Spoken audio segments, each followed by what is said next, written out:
So I am truly delighted to introduce Dr. Katz, who is a native of Brooklyn, New York. Welcome back. So Dr. Katz spent 18 years leading the Yiddish Studies department at Oxford University, specifically St. Anthony's College, and that's where he met Charles.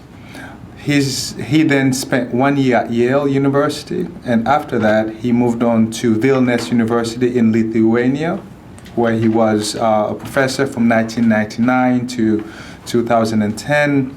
So Dr. Katz is currently the editor of History.com, and the title of his presentation this evening is Holocaust Inversion in the Baltic and Ukraine, East and West are not the same. So let's welcome Dr. Katz and look forward to a very lively conversation. Thank you. Welcome. Thank you, Vivaldi. Anyway, thanks for coming, everyone. The topic today is Holocaust Inversion. That's part of the Holocaust revisionism movement. Now, we're talking about the new Holocaust denial that's coming out of Eastern Europe and that you hear almost nothing about because it's politically incorrect to talk about it, because the American government, the British government, NATO, the European Union, Israel, all our important friends in the West are trying to keep it all very quiet because these are the same countries that are anti-Russia, and anything that's anti-Russia has to be good. So if they're denying the Holocaust or promoting racism as a policy or blood purism, we have to cover it. That is some of the geopolitical background of all this. So West is West and East is East. And I know that for some people we're in ISGAP and for others we're in ISGAP. But either ISGAP I know is more. But either way, because the context of this institution is anti-Semitism, I will frame it in those terms. Western European and Eastern European anti-Semitism are completely different. They're such different phenomena that I'm not even sure, I don't feel comfortable and confident using the same word even for both. I once proposed Semitism as a study of attitudes toward Jews that would include everything. Anyway, in the West, as we know, it's sadly sometimes violent with bombings, fire bombings, and events. In Eastern Europe, it has so far, as we say in Yiddish and some Slavic languages, tfu, tfu, tfu, been entirely non-violent. Second, the anti-Semitism in Western Europe very often comes from the far left, whereas in Eastern Europe, I don't think there is a left or a far left, it's coming from the far right. For anti-Semitism in the West, it's often to do with Middle East issues, and the key word is often Palestine, and if you listen to some rhetoric in France, in Britain, in Holland, it takes 2 minutes till we get to all the Jews are doing X, Y, and Z to the Palestinians. In the East, no one ever heard of Palestine or Palestinians. If people hate Arabs as they hate Jews and black people and Russians and anybody who's not one of the Aryan elite in the eyes of the elites of society, the main issues of anti-Semitism, believe it or not, are Holocaust and communism, especially the Holocaust. A number of very different scholars, Leonidas Donskis from Lithuania, Ephraim Zora from Jerusalem, originally Brooklyn, the late Robert Wistrich, all noticed this and wrote about it, that East European anti-Semitism is obsessed with the Holocaust.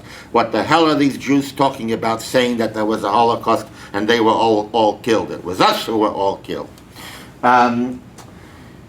In the West, I think you'll find socially diverse anti-Semitism. You'll find intellectuals and you'll find lowlifes and drunks and all kinds. In Eastern Europe, it's mostly elitist and highly educated. Even the neo-Nazis in the Nazi marches, most of them have a university degree. The leader of the 2 recent Nazi marches is some kind of professor of history in a university in Vilnius. This is a curiosity from North Wales, where I spend a few months a year. in my so-called permanent home. It's not a pornographic picture, it's a hand, and it's of a taxi driver called Danny. Now, Danny has only one topic that he talks to about it. He's 100% Welsh, nothing to do with Jews or Arabs or the Middle East or anything. But his main cause in life is the injustice of Israel to the Palestinians and participating in many anti-Israel events. And he thought that I was using him less than other taxi drivers, which was true for another reason. If you pay for a taxi, you don't want to talk politics, you want to sit quietly and enjoy the scenery. But anyway, one day he comes to me, he says, I bet you think I'm an anti-Semite. I said, no, not at all. He says, you know what, tell me how to write my name in the ancient Jewish alphabet. So I print out Daniel from my computer, Doniel, and I give it to him, and I think no more of it. A year later, he comes to me again that he has a tattoo, Doniel, right here, and if you're a taxi driver, believe me, the rest of your life, that part of your right hand is going to... So that's West European Semitism, issues about Jews, very different than the East. Now, let's turn to inversion. Everybody who ever followed a court case, whether it's seeing Perry Mason as kids or the Simpson trial or any other, knows that a classic defense lawyer's work is to try to turn the tables, make everything upside down, chip away at the image of the victim wasn't so perfect, the victim contributed to the troubles that led to the whatever it was, chip away at the image of the perpetrator's not so bad, did a lot of good things in the same period or maybe even in the same deed, redefine the alleged crime, it wasn't this, it was that, invoke self-defense, and if possible say it was a response to something that happened earlier in that playground spirit of he started it, prove the alleged provocation was a crime that's equal or worse than the crime that's being studied or announced or accused. And if all else fails, pass a new law about the crime. That if you change the law, then everything can be turned upside down. And this becomes very vital when it's governments doing all this. So this takes us now to the history of the Western versus the Eastern Holocaust, which are themselves very different history. Some scholars date the Holocaust to 39, people in the Holocaust Museum in Washington to 33. There are all kinds of different datings. One thing that's agreed, not immediately genocide. It's racism, it's racial laws, it's Nuremberg laws, it's deportation, it's sending people to camps. In Eastern Europe, the Holocaust starts on the 22nd of June 1941, and it starts with mass murder of men, women, and children because they're Jewish, and within weeks and months goes to the murder of hundreds of thousands and, well, 1 million by the end of that year in just the Baltics and Western Ukraine. In the West, the Holocaust was mostly deportation to camps for murder, eventually for murder, and in the East mostly by shooting at local mass grave sites. So Lithuania, Latvia, Estonia, Belarus, Ukraine have cumulatively thousands of mass graves. In the West, collaborators were largely betrayers or people who worked in administration or bureaucracy or who betrayed where someone was hiding, as in the Anne Frank diary. And in the East, and we'll soon define a little more specifically what the East means, the collaborators were mostly actual killers. The Nazis used the local nationalist enthusiasts as their killers. In the West, rescuers, someone who hid a Jew, the righteous of the nations, tzadikei umas ha'olam in Yiddish, were betrayers of the occupying forces, of the Nazis, of the Germans. But in the East, the rescuers were often considered betrayers of their own people. So in Lithuania, they were considered to have betrayed Lithuanian nationalism by saving a Jew. So these are a few of the very basic differences between West and East. So just as it's very different in anti-Semitism today, it has a very different Holocaust history in wartime Europe. That's a section of the Molotov-Ribbentrop line agreed on 23 August 1939. It's an oversimplification. There was an annex, but basically everything to the west was to be Hitler's and to the east Stalin's. The Nazis set up ghettos, of course, very soon and began their harassment and their often barbaric mistreatment, humiliation, incarceration, plunder of the Jewish population.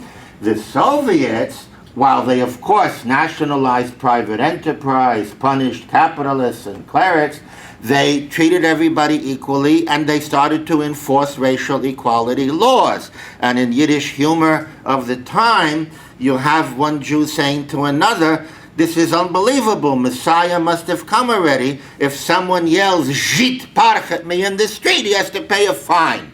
Who ever heard of that? So in other words, a very different scene for the minorities. The red lines are the Soviet occupation, the black lines the Nazi occupation, and Lithuania, Latvia, and towards North Estonia were not immediately occupied. There was the whole trick of giving them their so-called independence for less than a year. By the summer of 1940 and the stage elections, they too were incorporated, leading to even more bitterness at their loss of independence. So the Holocaust in the East starts on, usually it's 23rd of June, 24th of June 1941, but with Operation Barbarossa, the Nazi invasion of the Soviet Union, the largest invasion in human history. In the 3 Baltic states and in Ukraine, murder broke out before the Germans got there.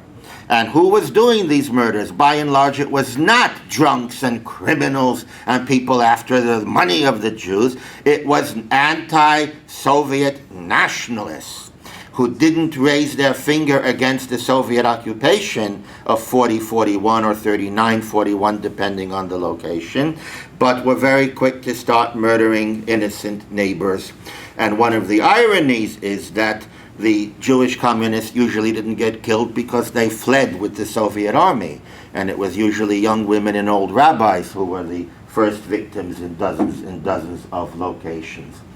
Now, in the Baltics and Ukraine in 39-41, these countries had very strong traditions of nationalism and anti-Russian sentiment. There was a lot of bitterness over the occupation by the Soviet Union in 1939, or in the case of the Baltics, 1940. The propaganda coming from Berlin and from the local nationalists was that it's the Jewish neighbor's fault that the Soviets are here, and all Jews are Soviet lackeys was the theme of very many posters in all these languages that were being clandestinely circulated during the Nazi preparation for the invasion of the Soviet Union. Now, there's something that is very hard to understand today. I came to all this from Yiddish and from thousands of interviews with survivors about Yiddish dialects, but they always told me their life story and wartime history, and so that is, I became their student long before getting into this myself academically. And much as traditional Jews were miserable with the Soviet occupation that closed down the Hebrew schools, the synagogues, the yeshivas, and replaced the Yiddish schools with Soviet Yiddish schools. I collect Yiddish newspapers, so the ones just before the switch in power in the summer of 1940 are free newspapers with 10 different opinions, and right after, the whole newspaper is about Stalin and Molotov's birthday, and there's nothing to read in essence. But every Jew was relieved that he or she had fallen under the Soviets and not under Hitler. That's what some Christians call a sin of the heart. That there was that Jewish relief, knowing what was going on in Poland and further west, from tens of thousands of refugees who were making it to Soviet-occupied territory in those years. Excuse me. I'm sorry. One point. You can get the microphone all time and little. like this. How come it's always a man? I don't know. Mein Mazel, no, a Yiddischer Mazel. In the nationalist traditions today of history professors in Eastern Europe, in this part of Eastern Europe, the pro-EU, anti-Russian Eastern Europe, every professor will say August 23rd evil and June 22nd good. August 23rd, when Stalin and Hitler carve up Eastern Europe with their line. June 22nd, when they were liberated by the Nazis from the Soviet Union. And here is where the two versions of history come into such bitter conflict. That for them, Hitler is a liberator because he got rid of Soviet rule, chased out the Soviet army, restored private property in some cases, and there are these few details of killing the Jews, the Roma, the communists, the Poles, the Russians, and so on. Well, that helped them get their ethnically pure countries, which is what they had wanted anyway, and now in some cases they had it. Now let's fast forward to the 21st century. All this was rather kept, there was a lid under it, on it until 2004. What happened in 2004? A whole bunch of these countries finally made it into the European Union and NATO. I say finally. In fact, they made it very quickly when you consider that the Soviet Union collapsed in 1991. And this new history that the Soviet Union committed genocide against them, it struck everyone as total nonsense because they were left with bigger populations than when the Soviets came, with institutes for their own languages. No political, religious, or other freedom in the Western sense. Absolutely true. So anyhow, after 2004, there was a very expensive movement, expensive with government millions being thrown at these things, to try to change the history of World War II in the European Parliament for all of Europe and beyond. In 2008, in January, there was a group called Common Europe, Common History, and there are still dozens of conferences on this topic, the argument being that if we have different narratives of history, we cannot be friends. All of Europe has to have the same narrative of history.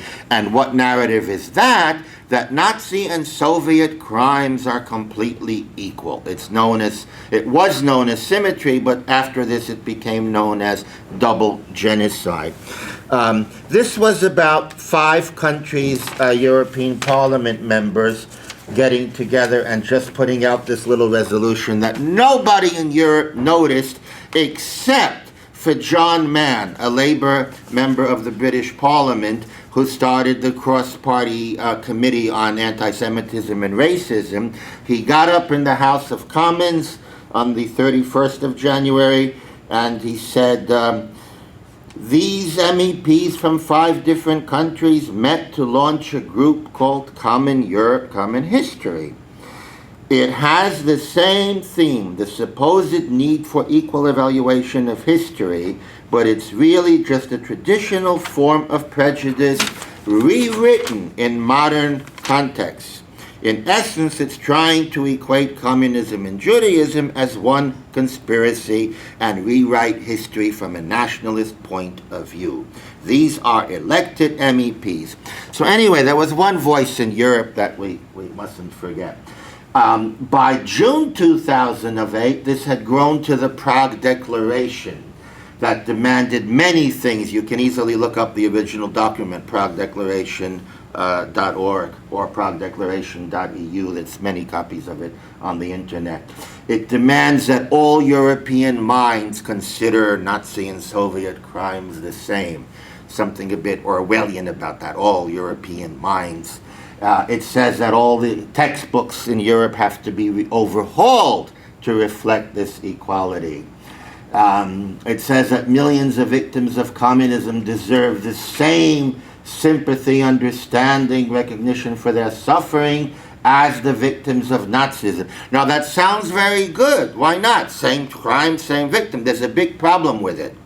What this really meant on the ground was that somebody who had spent 2 years in prison as a Soviet dissident in Vilnius or Tallinn or Minsk is to be treated as a Holocaust survivor whose entire family was butchered by the Nazis and who was in a ghetto or concentration camp. That completely different and unequal crimes are being called the same thing in the context of this declaration.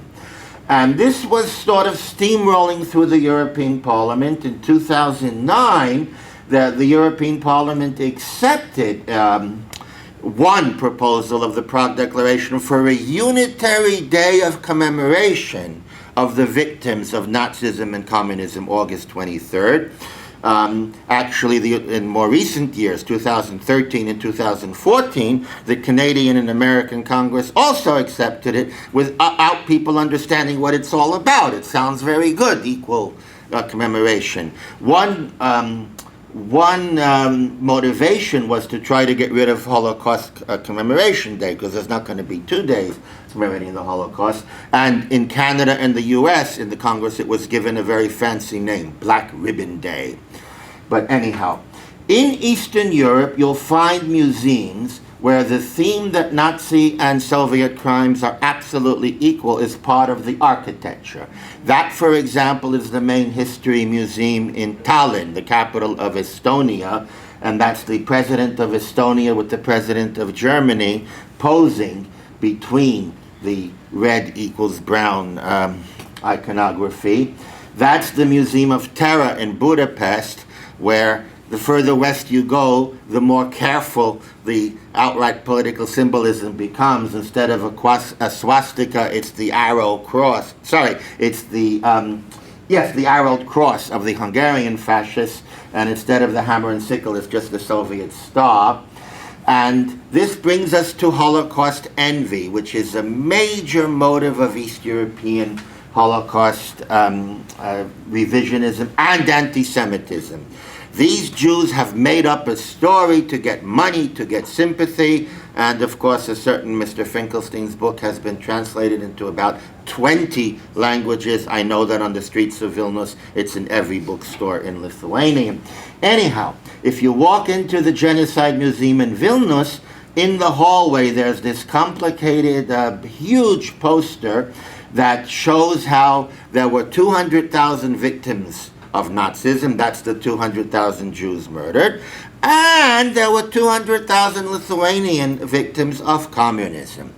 And that victimhood includes people in prison, people sent to Siberia who came back, people who couldn't become priests because the priesthood was curtailed.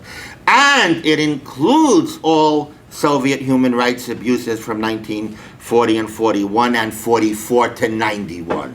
So it's a miracle that they settled on 200,000 for both, because in the local versions, it's always communist crimes that have to have much bigger figures, but that's a museum for foreigners. And until very recently, as a result of our protests, the word Holocaust was not mentioned in the Genocide Museum of Vilnius. In fact, there was a whole room about the Ukrainian famine, which was, of course, a terrible disaster. But you see the motto, in Auschwitz, we were given some spinach and a little bread. War is terrible, but famine is even worse. And that's part of that huge poster of this Ukrainian lady saying to us that Auschwitz wasn't so bad. And this is a genocide museum in a European Union country that gets huge funds from America, Britain, and the European Union for all this. And here's a quote from the website. One may cut off all 4 of a person's limbs and he or she will still be alive. But if you cut off the one and only head, you send them to another dimension. The Jewish example indicates that this is also true about genocide. Although an impressive percentage of the Jews were killed by the Nazis, their ethnic group survived, established its own extremely national state, and continuously grew stronger. So this is how the concept of genocide is being so manipulated in European Union NATO countries, in other words, on our democratic side of the new East-West border. So one corollary of the new movement is to redefine the word genocide. And anybody who reads Raphael Lemkin's original, the very famous 1943 introduction to his 1944 book, Axis Rule, will find what we now all call the Lemkin loophole. If you ever define anything in your lives, define it, stop, and move on. He defined it very clearly. By genocide, we mean the destruction of a nation or of an ethnic group. But then in his more general discussion, he discusses other things that might well fall into it. Things that destroy the specificity of a certain culture, and put the loophole there that he didn't, of course, know would be abused in this way in the following century. The second corollary, and this is fascinating, is to make heroes out of the killers. Now, I think that in New York City it sounds ridiculous and horrific to say that the thousands of East Europeans who killed Jews could be heroes of civilization or of history or of anything. So here's how the thinking works. You have to live there for some years to even understand it, because it's so far out from our point of view. It goes like this. Everybody who killed Jews wanted Hitler's victory and was against the Soviet Union. And everybody who was against the Soviet Union was ipso facto a brave freedom fighter. And then if you add to that, let's take the case of Lithuania, where the murderers the first days and weeks before the Germans, the Nazis, established their authority, were nationalists wearing white armbands, nominally committed to the independence of Lithuania. So in that same central Vilnius museum that got an uncritical, fantastic write-up in the New York Times last summer, 36 hours in Vilnius, incredibly. Again, this whole topic is taboo. The American embassies see to it that the Times reporters are very, very carefully handled there. So anyhow, there's a whole section, the main one, in fact, of the Genocide Museum, calling the Lithuanian Activist Front, that those were the white armbanded fascist killers, heroes. Why are they heroes? Well, of course, they don't tell you that they killed the Jews or the Roma or anybody else. They tell you that they led a rebellion that drove out the Soviet army. And there's nothing that is more ridiculous. The Soviet army was fleeing from the German invasion, the largest invasion in human history. They were not fleeing from these white armbanded murderers of their civilian neighbors who had never lifted a gun or a finger against Soviet rule when the Soviet rule was there, and who had allowed their countries to become Soviet republics without a shot being fired a year before in 1940. So that is how the thinking works. Kaunas, Kovna is the second city of Lithuania, and its university is in a way more famous than Vilnius University because it's very strong in English, liberal arts, has very many Western professors coming. Anyway, it has a huge bas-relief and lecture hall named for the Nazi puppet prime minister of the summer of 41, Juozas Ambrazevičius Brazaitis, who personally signed papers calling for some of the Jews of his own city to be sent to the 7th Fort, where they were horrifically murdered very quickly in June 1941, before the end, in other words, the very first week, and then signed papers for all the rest of the remaining of however many of the 30,000 Jews of Kovna to be put in the Kovna ghetto. His defenders say he was forced at that. If he hadn't, he would have been killed. And then we say immediately, that's a fine discussion for you historians, but what kind of liberal arts university in a European Union country names a room for this guy and has him as a major hero? And again, there's no American or Israeli or French or British diplomat who will dare say one word, no matter how politely or meekly. In 2012, the same gentleman was reburied from Putnam, Connecticut. His remains were brought to Lithuania for a reburial with full honors. Okay, and what happened with the New York Times on that occasion is that a reporter came to Vilnius but was persuaded by the American embassy not to even mention this episode. This is from this year. Each year there are 2 government-sanctioned neo-Nazi marches on Lithuania's 2 independence days. Now, years ago, they used to yell stuff like Juden raus, but no more. These are, as I mentioned earlier, they all have, most of them have degrees and are. Their front banner this year, this was February 16th, 2016, had 6 national heroes. 5 of the 6 are confirmed Nazi Holocaust collaborators. The 6th is a collaborator, but we don't know that he had anything to do with the Holocaust. He started collaborating in 1944. But in any case, at least 5 out of the 6, the Lithuanian headline reads, "We know who our nation's heroes are." There were exactly 5 protesters, Ephraim Zorf, myself, and 3 locals, all non-Jews, Lithuanians, Russians.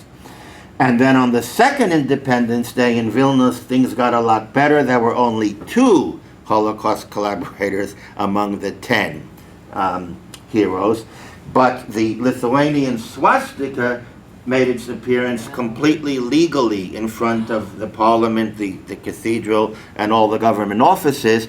The swastika was legalized in 2010 as an ancient Baltic symbol of light and love. The court ruled it had nothing to do with fascism, even though we see exactly who, when, and where uses it.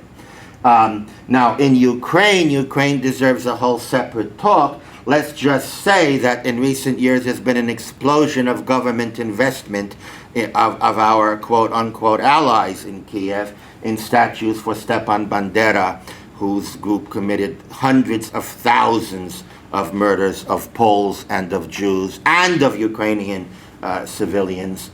Again, a national hero because against the Russians. And in Ukraine, things can often go much further because they're not in the EU, they're not in NATO, and there's a conflict, a hot conflict going on now, so the pressure gets a lot higher for there to be nothing. But still, I'll give one example, the famous or infamous Lonsky Street Museum in Lviv, formerly Lvov, and before that, Lemberg, the city in now Western Ukraine, formerly Eastern Poland, where thousands were killed before the Germans took over in July of 1941. And when you walk into the Lonsky Street Museum, you see this image of a supposedly Ukrainian woman distraught looking for her lost relative who she thinks was killed by the KGB before the Russians left, and that relative may have been. And around her, photoshopped onto it, are circles with numbers of alleged Ukrainian victims of Soviet atrocities to set the scene for you. But in fact, this is the original picture with hundreds of Jews who had just been murdered by the Ukrainian nationalists.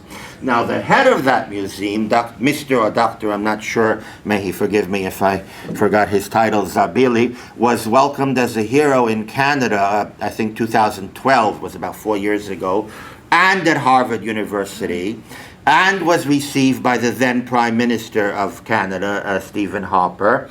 2 very brave scholars, Per Anders Rudling and Yegor Jerosolinsky-Liebe, both non-Jewish, very bravely wrote articles protesting this, and they've both suffered a lot in their careers because there was a big gang-up from American and European professors. These guys must be lackeys of Putin if they're daring to. So that's the original photograph. Okay. This is in Budapest, where it's a completely different story. The people being honored are Hungarian government officials of the pro-Nazi government in 1944 that helped the Nazis carry out the deportations.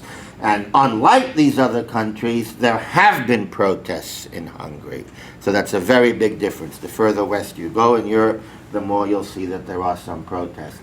Now, the parliaments in Eastern Europe have codified this trend toward inversion, trend only because it's legally stopped at that point of alleged equality or equivalence of totalitarian regimes, although we have seen now that it's very far from equivalence in the local sense. So it started when the Fidesz government in Hungary, the new right-wing government in the spring of 2010, passed a law making it illegal to deny Nazi or Soviet genocide. So if I say Soviet crimes in Hungary were awful, horrific, but in my opinion, not genocide, only Nazi crimes were genocide, I could go to prison for 3 years. What it did in real life was not put people in prison. It put young people off thinking critically, thinking freely, daring to examine their own history with an open mind.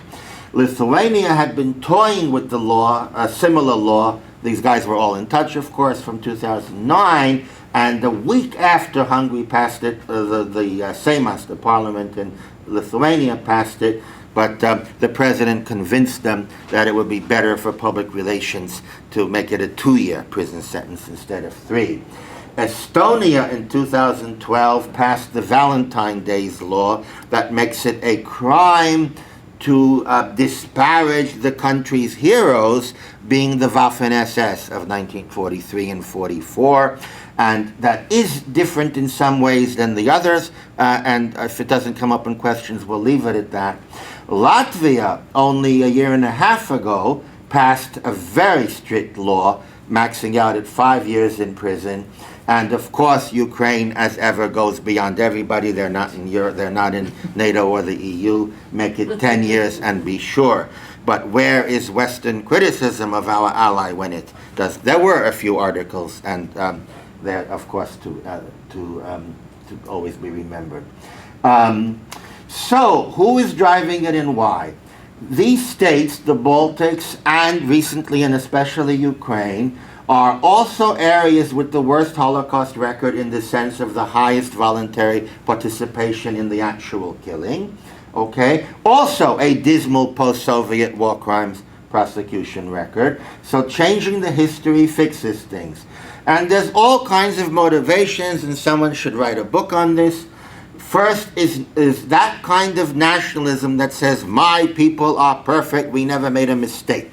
Okay? So if we're proud Lithuanians, we can't have a blemish on our record, even though countries like Lithuania have a very proud 1,000-year history with a Grand Duchy in the Middle Ages that provided relative tolerance and multicultural freedom. Of all the heroes to pick, they don't have to pick the heroes of 1941. And if they did pick the heroes of 1941, they could pick the rescuers, the righteous, who risked everything and had to be much more brave than in the West, because, as we saw, they were thought of as betraying their own country, not betraying the German occupier. Then there's good old racism and anti-Semitism. This survives in these countries very much in a belief in pure blood. And you have to live there to see it. I had 11 happy years as a professor, and every semester some student would come to see me privately over some very personal matter, which got me very scared. I got enough trouble with my own life, and I can't give advice to other people. But it was always the following. I thought I was a pure Lithuanian. My grandmother died, and she told me on her deathbed she was 1/4 Jewish. What should I do? And my parents don't even know. And I would go into my best Brooklyn accent and say, congratulations, you're a multicultural person. So anyway, all those 450 students I had have all emigrated, so they're in Canada. And this is another big problem, that the open-minded younger generations not affected by all this have largely emigrated, leaving the far-right ultranationalists in positions of political power, in the media, in academia, in PR, in whatever well-paid jobs, very often paid for by the West, that exist for the elite. And this is in a way the biggest motivation, because the West goes along with it, the new Cold War. Now, first of all, this feeds into the East European anti-Semitism that's there anyway. The Jews were all KGB, they were disloyal, they did it to us first. The Soviet Union deported tens of thousands of people in June 1940 on economic basis, the so-called economic enemies, the bourgeoisie, the owners of shops and factories. Proportionately more Jews were deported, proportionately more Lithuanians and Poles were among the Soviet officials, but that doesn't matter. When it's the Jews, then it's it becomes part of the national folklore that the Jews did this to us. They were the real mass murderers. And this fits in now with the new Cold War. Russian mischief among its neighbors, fear of an aggressive re-Sovietizing Putinist Russia. So the American State Department, the British Foreign Ministry, and the governments of all these countries honestly believe that this history revisionism is a very nice tool with which to fight today's Russia and today's Putin, to expose the extent of Stalinist crimes, which I think nobody would disagree with, to demand apologies and reparations, to point out that Germany apologized even though it was a successor state to Hitler. Germany paid reparations. The Russians, of course, have not done that. To warn of the danger of a Soviet-type Putinist Russia that will soon take over these countries. And then we come to the history, to dispute Russia and the West's World War II narrative. Because this new narrative, in a way, rubbishes the whole Allied fight against Hitler. It's written out of history or turned into a footnote, because the revised history says that in Eastern Europe, Hitler was replaced by a worse regime that committed genocide. So what kind of accomplishment is that? So the fight against Hitler is sort of written out. Then diminished disdain of collaboration with Nazism, as we said before. They were against the Soviets, so they were heroes. And there's a big blur in the distinction between the new far right and the center right in countries where the new far right is this elite intellectual caste of politicians, professors, journalists, artists, thinkers, writers, authors, and not street Nazis or people who commit arson or hit people. In my view, anybody who makes a hero out of Hitler's forces that killed innocent civilians is far right, but it's very hard to convince any Western diplomat of that. We won't have time to go through all this, there were very many honest Lithuanians who risked their careers to tell the truth. This is a history professor. But the revisionist history from the year 1998 was taking it over and putting everyone else, all these other NGOs and professors, out of taking away their grants, and suddenly a whole new genocide industry, double genocide industry of museums, university departments, Holocaust conferences, genocide conferences.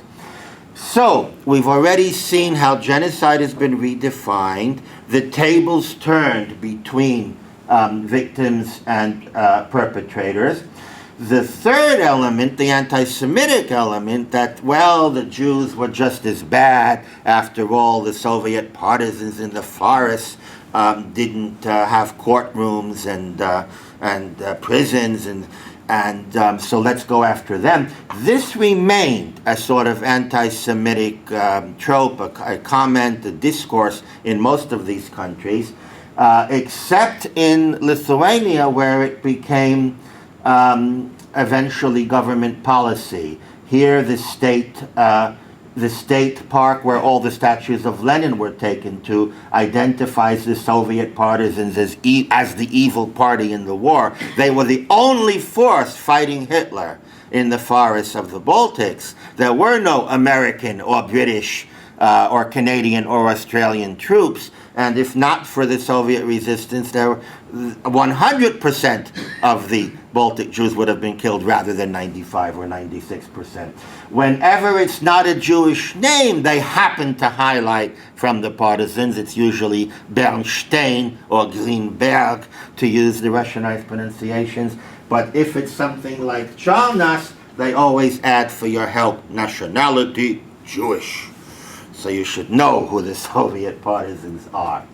Well, the most infamous government bodies in the Baltic states are the so-called Red-Brown Commissions that investigate Nazi and Soviet crimes and easily convince American Jewish leaders, American professors to join, and they're given royal treatment in their trips to Eastern Europe. And this particular commission attracted Yitzhak Arad, who had been a Holocaust survivor, resistance hero, and a scholar who for 20 years was the head of Yad Vashem. He was persuaded by the president of Lithuania in 1998 to join, and then in 2006, that's him in the good old days when he used to think that he's making great progress by coming to this commission that was at a reception at my place for him. But in 2006, the prosecutor found a paragraph in his own book, The Partisan, that it said was, that proved that he is a war criminal.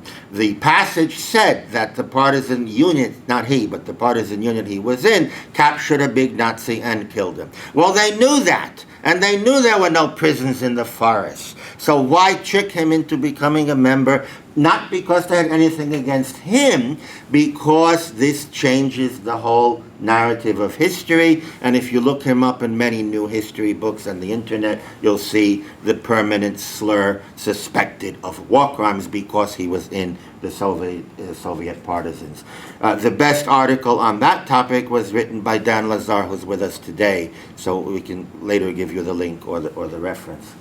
That's Fania Bransovsky, one of two women who police came looking for in 2008. That's when I got involved because I couldn't remain silent when two of my closest friends, then in their late 80s, now one passed away, Fania is thankfully healthy at 94. That, by the way, is the Jewish partisan fort where 100 Jews from the Vilna ghetto survived the winter of 43-44. It's sinking into the earth, being destroyed by the elements because the government regards it, of course, as a haven of Soviet criminals, not as what it really is, in my view, or perhaps many people's views, an amazing testament to the human will to survive, how 100 Jews who had no training in any kind of fighting lived there and fought against the Nazis together with the Soviet partisans. That's Rachel Margolis, who passed away last summer in Rehovot, unable to return to Vilnius one last time. They accused her because she had discovered an eyewitness diary. So police came for them, and we won't go through the story, just to say that our response, and this is what made me an enemy of the state, was to mobilize from 2008 the Western embassies to give honor to these partisans, these Jewish veterans of the Soviet partisans. And it was the first time that Western embassies then, that's before the politics changed, were honoring somebody trashed by the state in Eastern Europe. That was, by the way, the bravest diplomat in Vilnius at the time. He's now retired, Donald Denham, the Irish ambassador. When he didn't get permission from Dublin to do this, he simply paid for the banquet himself and held it at the ambassador's residence. And that's the former Israeli ambassador, second from left to Riga, who very bravely gave honor to Rachel Margolis against the wishes of the Israeli Foreign Ministry.